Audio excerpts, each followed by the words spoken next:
My job today is to talk about the need for government and private sector to work together to eradicate forced labour and human trafficking, what we are referring to as modern slavery.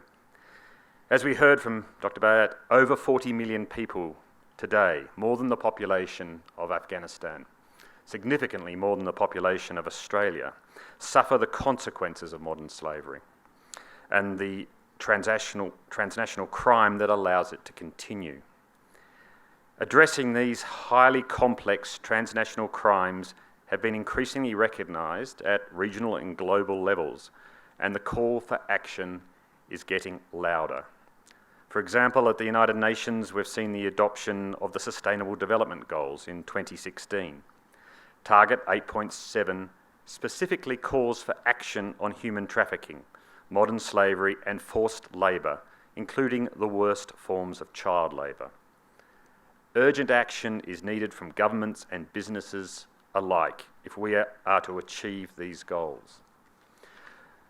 Ladies and gentlemen, the key question becomes, how can we, government and the private sector, work together to protect the vulnerable and deprive people smugglers, human traffickers and related criminal syndicates their trade in human suffering, while also enhancing economic prosperity?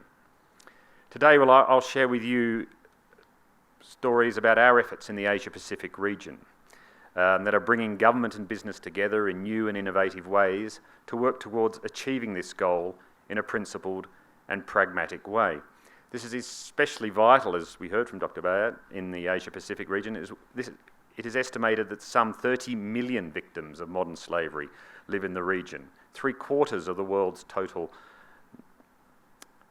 Let me start with an example of implementation, and that is Australia's Modern Slavery Act. In Australia, it was the business community that took the lead in encouraging the Australian government to enact a Modern Slavery Act,